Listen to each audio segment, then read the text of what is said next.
everyone. Welcome to Tokyo Vitals, where we unravel the illnesses and deaths of famous figures and fictional characters. I'm Juliet, and today we're kicking things off with one of the saddest stories that makes me cry every time. Beth March from Little Women. If you know the story, her death hits hard. But what exactly took her life, and how could have modern medicine saved her? Stick around to find out, and don't forget to like and subscribe so we can keep exploring together. So who is Beth March? In Louisa May Alcott's Little Woman, Beth is the third of the four March sisters, Meg, Jo, Beth, and Amy. Beth is the quiet one, the heart of the family, playing piano and always helping those around her. The story is set during the American Civil War, roughly 1861 to 1865, in a poor Massachusetts household. Beth's kindness shines throughout even these tough times. This popular novel has been adapted to film 7 times. I personally grew up watching the 1994 version every Christmas with Claire Danes as Beth and Winona Ryder as Jo. And it was readapted in 2019 with Eliza Scanlon as Beth and Saoirse Ronan as Jo. Beth's story feels real because Alcott actually based Beth on her real younger sister, Elizabeth. Louisa was like Jo, bold and fiery, while Lizzie, the third of her 4 sisters, was shy and sweet. Just like Beth, she caught scarlet fever helping a poor German family and succumbed to it when she was 22. In Little Woman, Beth's downfall starts when she helps the Hummels, a poor family whose baby has scarlet fever. Beth catches it, and after a dangerous episode, it seems she'll recover. As Hannah, their maid, says, everyone had scarlet fever, and if rightly treated, nobody died. In fact, her older sisters, Meg and Jo, caught it when they were young, but recovered completely. However, Hannah's not quite correct, since scarlet fever was one of the leading causes of death in children around 1840-1850 in the US, Great Britain, and Europe. And we can see that Hannah said this in an attempt to soothe Jo. Scarlet fever was especially brutal at that time due to a severe scarlet fever epidemic in Massachusetts, causing high fevers, rashes, and a sore throat. Beth does beat the fever, but she's never quite the same.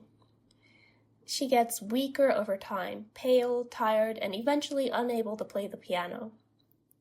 Her family sees her shadowy eyes as she fades, and talking, even holding a needle, becomes too much for her, and she dies peacefully at home, too young at the age of 19.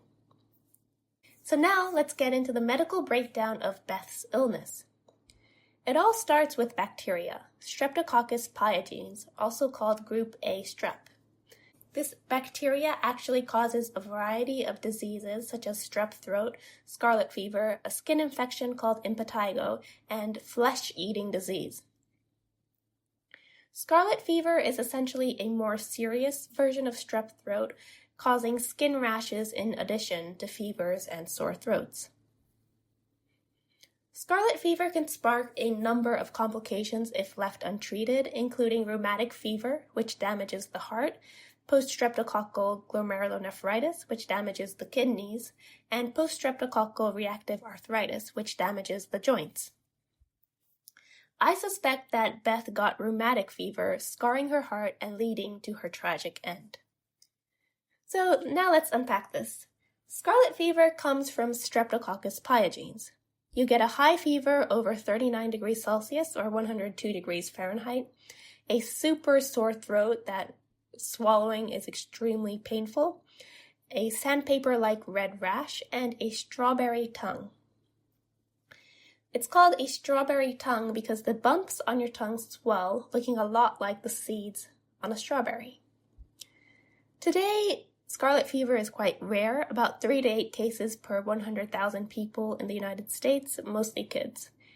In Beth's time, no one knew the cause until the 1880s when scientists like Louis Pasteur pinned it on bacteria. If scarlet fever is not adequately treated, it can trigger rheumatic fever, post-streptococcal glomerulonephritis, or post-streptococcal reactive arthritis. The reason is very, very weird and unfortunate. When you catch scarlet fever, your immune system learns that the bacterial molecules from Streptococcus pyogenes are harmful and learns to attack them by creating antibodies that bind to the bacteria. However, it so happens that some of the molecules on this bacteria are similar to substances in your normal tissues, and so your immune system becomes confused, recognizing your own tissues as something harmful and starts to attack it. Now let's dive into rheumatic fever, since this could be what took Beth's life. 3% of people who get strep throat or scarlet fever and are left untreated develop rheumatic fever 2 to 4 weeks later. It's still widely common in developing countries where children do not have access to proper antibiotics. Half of those who get rheumatic fever get rheumatic heart disease, where the valves are damaged, often causing mitral stenosis. As a side note, mitral stenosis is almost always caused by rheumatic heart disease, such that there is a marked decrease in mitral stenosis in developed countries.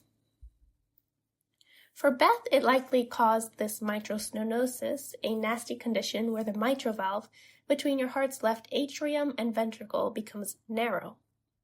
So I suspect you might be confused. What exactly is mitral stenosis? So picture your heart.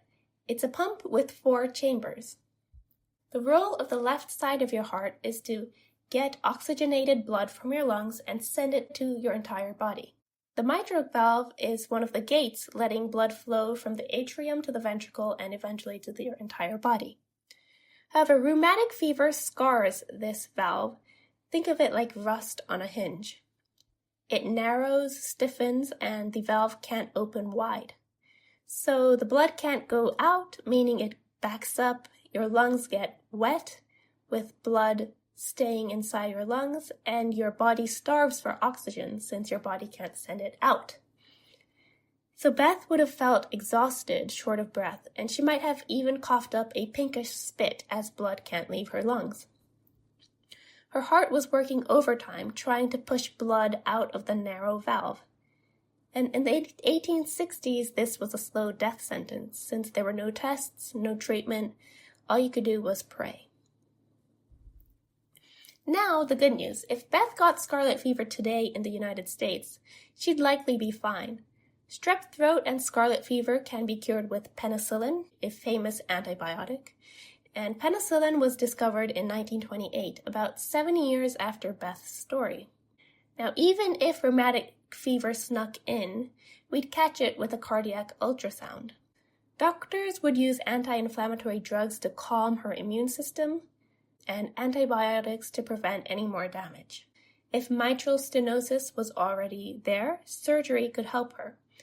They'd either push the valve open with a balloon, repair it, or replace it with an artificial one. After surgery, she'd breathe easier, feel stronger, and live decades longer. Beth might have played piano into her 30s and 40s and maybe beyond. So when could she have been saved? Well, by the 1920s, better hygiene had already cut scarlet fever deaths, and mass production of penicillin in the 1940s was a game changer. And today, she'd have a near 100% shot. So Beth March didn't have to die, not with what we know now. Streptococcus pyogenes and rheumatic fever's mitral stenosis stole her life, but modern antibiotics and surgery could have rewritten her story. Imagine her at Joe's wedding or teaching Amy's kids piano. So what do you think? Tell me in the comments.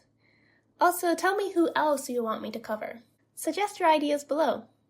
And if you like this, hit that like button and subscribe. See you soon!